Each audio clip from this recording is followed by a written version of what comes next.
This happened to me. I was 17 years of age. I'm an out-and-out atheist. Me entering a temple or worshipping or even doing this is not like this only. No, it doesn't matter. If even in the house, some festival, something, my parents are doing some worship, I will only stand like, never like this, not possible. You're all much better than me, that way. Without knowing anything, you do this easily. No, not me, only like this. So, I'm in this condition. My mother is concerned as to when my elder sister will get married. So, two guys come walking on the street from northern Karnataka.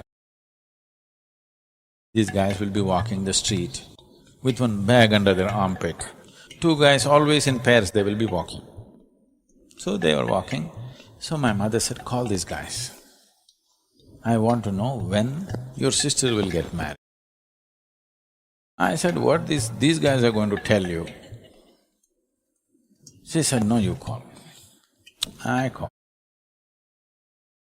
Then they come in. Generally in India, women don't give their hand to these people because there have been instances where they will mesmerize these ladies and he will go away. By evening, this woman packs up all the jewels that he has at home and she goes away behind him, not knowing what she's doing. She'll just walk like she's lost her mind. And he takes away everything and she comes back after 2 days or 3 days and she's finished. So, my mother said, you show him your hand.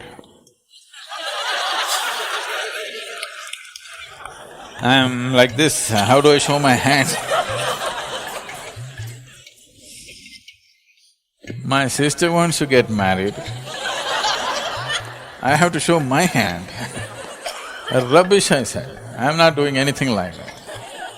Nobody else is at home, show your hand. I thought, okay, now I'm going to rip this guy apart. And I show my hand. Well, the guy looks at me and, gives me a mocking smile. I just want to stare him down. I don't want to show any expression on my face and just in case he guesses something. I thought, okay, tell me what. And that guy starts saying things about the family, little things that happened day before yesterday. Nobody could know these things. He could tell you what you've eaten for breakfast today. That close, I'm saying, about everybody in the family.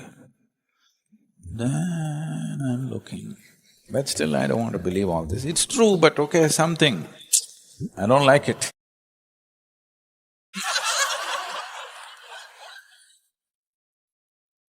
Then he says many things. My mother keeps on asking, all that is when will my daughter get married? He says, leave that girl alone. The second girl will get married next May. Before 26th of May, she will get married. My mother says, you idiot, why are you talking about my second girl? When will my first girl get married? He says, and he'll talk about something else. And then he talks about everybody.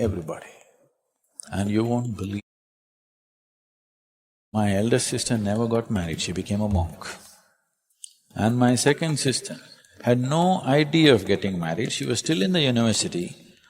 On 24th of May, she got married, the next year.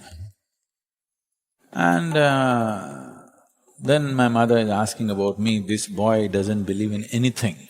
He doesn't believe in God, he doesn't come to the temple. What will happen to this boy? And he says, at the age of 38, he will build a great temple.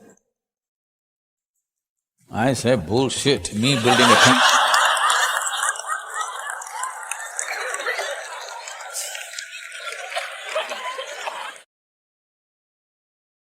me going to build a temple?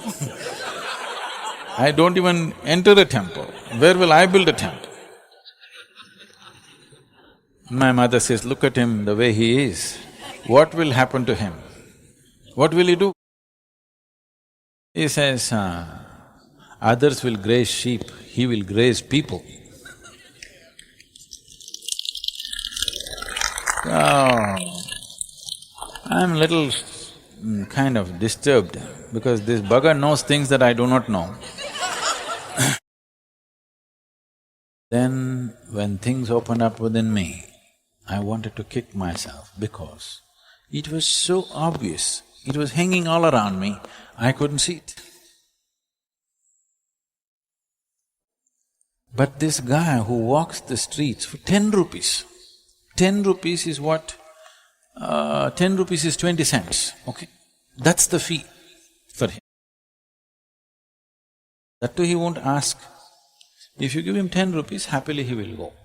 The guy who walks the street from morning to evening for 10 rupees, that guy could see it and I couldn't see it. I felt so ashamed. Oh my God, look at this. This is the level of unawareness, you understand? This is the fact with the whole humanity. This is the level of unawareness. What's hanging right here, you cannot see it. Some guy who's walking the street for 10 rupees per day, he can see it. So, life is not the way you think, it's the way it is. Your effort should be to see it the way it is. Not go on coming to conclusions, this is right, this is wrong, why not this, why not that. Just see it the way it is. Only if you see it the way it is, you will open the gateways of life and beyond.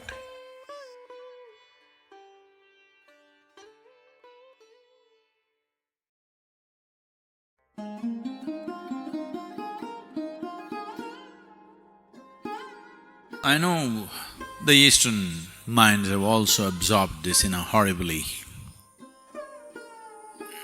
distorted way, but right now if you told your friend or your relative, I'm going to the ashram for 3 days,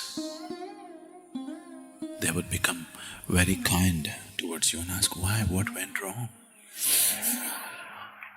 Something must be wrong with your life. You're going to the ashram to heal a wound, to solace yourself. Something must be really wrong with your life, or you must be too old for life. Otherwise, why would you go to an ashram? So this has crept into this culture also. Essentially, if you're alive only in parts, or if you're partially alive, to be partially alive is a terrible torture. Many of you have been through these science classes, I'm sure you opened up frogs and cockroaches, did you? They were nice, lively beings, but you opened them up because you wanted to find their heart and liver and kidney. Half alive, being half alive is torture. Have you seen this? Always being half alive is torture. This is the torture that a large segment of humanity is going through right now because they are half alive. Only one part of them has become alive. Only their physicality and mentality has become alive. The rest of it is yet to become alive. Half-alive people will suffer everything. They will suffer ignorance, they will suffer education, they will suffer poverty, they will suffer affluence, they will suffer being alone, they will suffer being in a relationship. If they are not married, they suffer. If they're married, They… If they don't have children, they suffer that. As if children, if they are there, they can come and bite you. They do. No children, what are you suffering? But that also they suffer. Just show me one thing that human beings are not suffering right now. Just show me one aspect of life that human beings are not suffering right now. They're suffering just about anything. Not just life, they're even suffering death before it happens. He's thinking of building a pyramid for himself. That which is and that which is not, everything they suffer. This is not.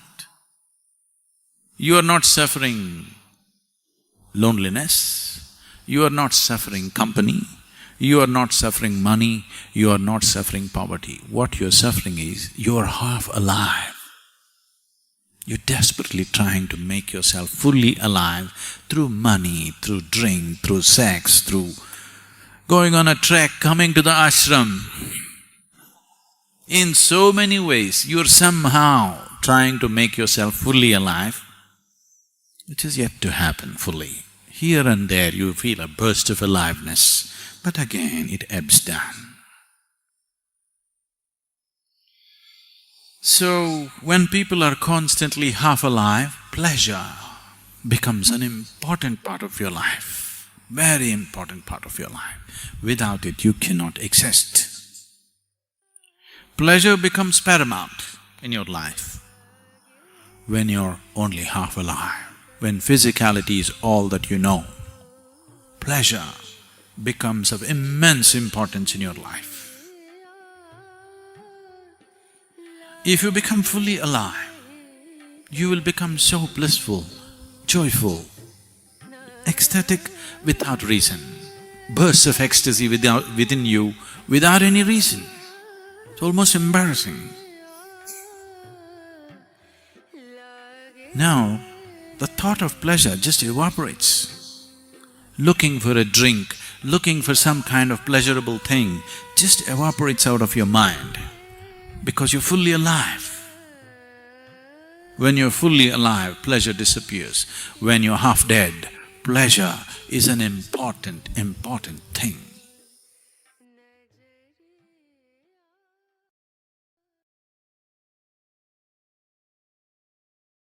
If you made it this far, it's because something spoke to you on some level.